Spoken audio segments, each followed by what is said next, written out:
that the Book of Changes is thought to be the oldest of the great Chinese classics, and to date from perhaps as early as 1300 BC. Although perhaps the figures of which this classic is a discussion may be much earlier than that, they may go back to the earliest phases of human thought, because the I Ching really is the ground plan of the way in which the Chinese think, and not only the Chinese. It's almost a mapping of the thinking processes of man.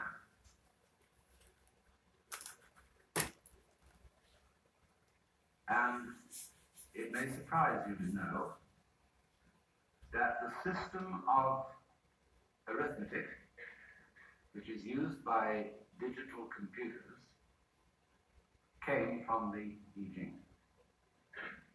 We have a binary system of arithmetic in which all numbers may be represented by 0 and 1 in various arrangements. Is you is or is you ain't.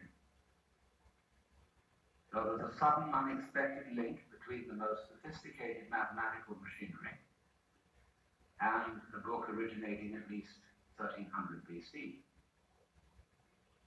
But what the I Ching really goes into is this question of is you is or is you ain't. It sounds terribly simple. Black or white. And we keep saying to people, you know, life isn't just black and white, or black or white. There are many shades of gray. True, but against some backgrounds, gray is dark. In another context, gray is light. And really, all colors, value scale, in fact, all information whatsoever, can be translated into terms of Yang and Yin. For example, when you look at color television, the signals are broadcast to your set as a stream of pulses. They could be put on magnetic tape in terms of an arrangement of pulses indicating either yes or no. This technique has reached such sophistication that with the aid of laser beams, we can translate a physical object. Let's take a complicated one. Let's take a dandelion flower gone to seed, a dandelion clock. You take a dandelion clock about so big, it can be turned into a formula, passed through channels, enlarged to any size, say this big, and with laser beams cut in solid plastic in a matter of moments. So that you can get this reproduction of a three-dimensional object. But the transition between the two was handled simply in terms of pulses. So likewise, the nervous system is so constituted that the neuron carrying a message either fires or does not fire. If it is fired, if it fires or if it's activated, that registers as a yes. If it is not fired, the absence of firing is represented as a no. And so you could say that all your perceptions, in all their variety and in all their color, are made up of a vast composite of little yeses and little nos in every conceivable variation. So out of these two come everything.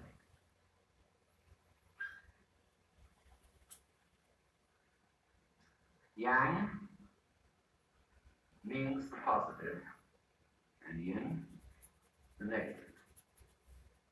Yang is identified with the south or sunny side of a mountain. Yin with the north or shady side.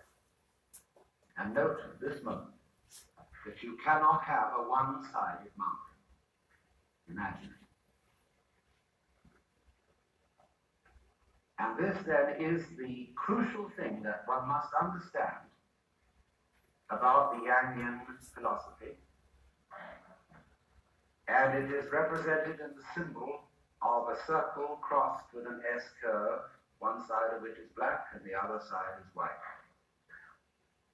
And so they're like two fishes. And in the head of the black fish is a white eye, and in the head of the white fish there is a black eye.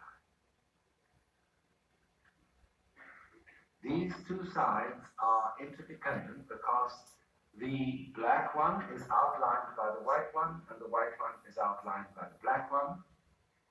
And they chase each other in the form which is really the double helix, the pattern of the spiral nebulae, and also the pattern of lovemaking between many, many kinds of creatures.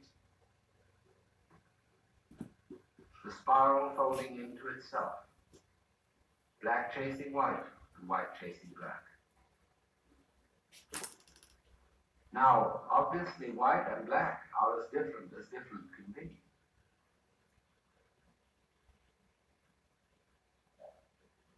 When we say of someone that he's an awful liar and a con man, we say, why, he could prove to you that black was white. But strangely enough, black is white in a certain sense, and white is black. If you take the copulating word is to mean implies, because black implies white and white implies black, or positive implies negative and negative implies positive, because you can't have the one without the other. So to put this into clear words, we can say explicitly black and white are different, but implicitly, that is to say, by implication, they are one. So exoterically, outwardly, the positive and the negative of life are very different. Life is different from death, and good is different from evil. But esoterically, the secret is that they are one. As God says through the prophet Isaiah, I am the Lord and there is none else. I form the light and create the darkness. I make peace and create evil. I, the Lord, do all these things. But that information is not normally handed out from the pulpit. So we have to begin then seriously considering yang and yin, black and white. First of all, if I have a black background, somehow I am tempted to make a white mark on it. If I have a white background, I am tempted to put a black mark on it. Because if there were nothing to see but black, that would be tantamount to being blind. Because there would be no difference. Nothing would matter. Nothing would make a difference. So there wouldn't be any. Likewise, if everything were white, it would be as good as being blind. For there would be no difference. It's only by contrast, when black and white are put together, that we know black as black and white as white. However, now, when I look at a small white circle or disk on a black background, or a small black disk on a white background, I once get this in my thought. Which is positive and which is negative? Does black represent the negative because it's dark? like knife. But when I look at the black dot on the white background, I think the black dot is the thing there, so that must be positive. It was put on. And therefore the white represents negative because it suggests nothing. No mark. It's like white paper behind the print. Blank. Blanche. The English blank and the French blanche, which means white, it's the same. Blank. Negative. Isn't this mysterious, you see, that both white and black can play the negative role?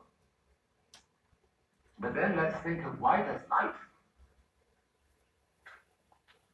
And it's playing a positive role. And when we think of black as the thing, the mark, then it's playing a positive role. See? Both can play the negative and both can play the positive. But still, you can't have one without the other. I look at the black with the white dot. And I say, is that a white glowing sun in the night?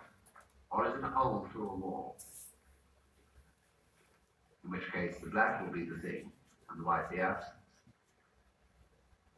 I look at the black dot on the white background and say, yes, obviously the black dot is the thing, but on the other hand, it may be a picture of a white box with a hole in it. You see, they're reversible. Therefore, some reflections about these.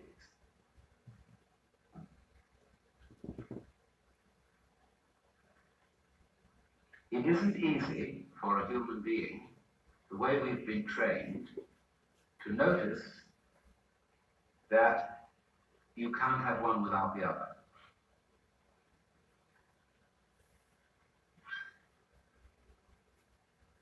Because our attention has difficulty in seeing both sides at once. You know that Gestalt image where you get two faces in profile and they are drawn as black silhouette. So you get two faces in profile about to kiss.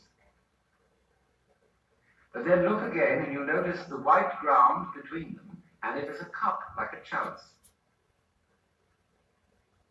What have we got here? Kissing faces or chalice?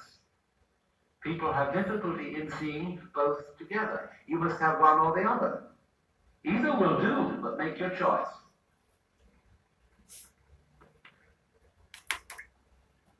It's like, are you going to be a boy or a girl? Either will do, but you have to choose one. And yet, bodhisattvas are always represented as hermaphrodite, as being, as it were, bisexual, transcending sexual differentiation. Because after all, everybody who exists is the result of a boy and a girl. Boys can't be boys without girls, and girls can't be girls without boys. They are very different. Et vive la différence. But by nature, by reason of their interdependence, they're one. Talking of the bees and the flowers, where there are bees, there must be flowers. And where there are flowers, there must be bees or some sort of insect equivalent. And this implies that the bee and the flower are really one organism.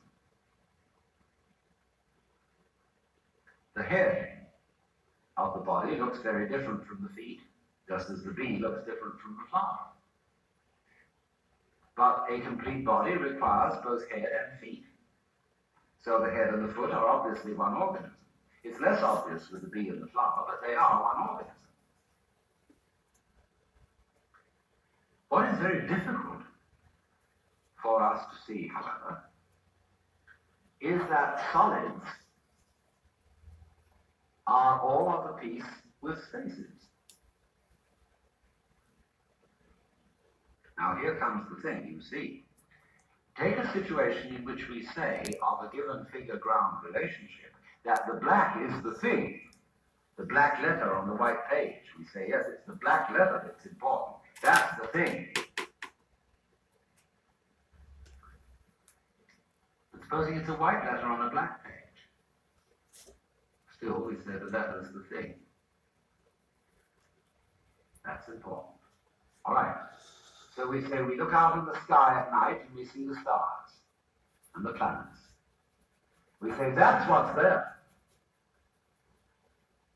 That's the thing. Around them is darkness and nothingness, corresponding to the area of the magnetic tape which isn't magnetized, which delivers no message, and therefore the message is zero. But that, you see, does deliver a message. Absence speaks. Nothingness is important. But we are brought up, we are so brainwashed, we are so bamboozled, we are so hypnotized that we don't know that. That's the whole trick that we played on ourselves. We don't know that nothing is something. And it's important. Lao Tzu put it this way. The usefulness of the vessel is not so much in the clay surround, but in the empty space in which something can be carried. The usefulness of a window is not so much in the frame as in the empty space through which light can be seen. It sounds odd and paradoxical and almost a little contradictory, but nevertheless there it is. The space is, after all, not nothing. I had an argument with Buckminster Fuller about this, and he had to grant me that I was theoretically correct. Because he said, so far as I'm concerned, space is just negative event. Just negative event. The fallacy wasn't in the word negative event, that's a beautiful phrase. It was in the word just. Only. As if space could be dismissed. And so it's exactly the same way. When we don't recognize that sign of life, people can play all kinds of tricks on us. The main trick is, I can scare you with death. You won't be, see? I can remove you. Wow. You're going to get removed anyway one of these days, and you just won't be. Won't that be awful? That would be just terrible. You know, supposing you won't be, there will be nobody to realize how terrible it is. But this is the thing, that this is one of the great tricks of life, and you have to be watching for this as people use it, because they've all been taught to use it. It's really the fall of man, was not to recognize the other side. So everything that we think of as nothing, space, empty space, death, sleep, dissolution, decay, any sort of weakness, anything that goes against structure, that is against the thing, that we think is bad, bad, bad, and we're trying to get a world where that side of things is rendered impotent. Nothingness must no longer constitute a threat to somethingness. In other words, we want to play black and white, and if we'll call white the light and the positive, white must win. That's the game we're trying to play. Not realizing that there cannot be winning without losing. If white must win, black must lose. But if black loses, we can congratulate black for having helped white to win. Because unless black loses, white won't win.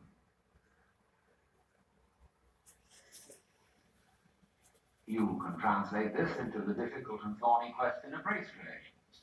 How would you know you were free, white, and 21? How could you be proud of being a white man? That's what black man. You wouldn't know you were living on the right side of the tracks. Unless there were people living on the left side of the tracks. There's an IQ thing that says that up is to down as blank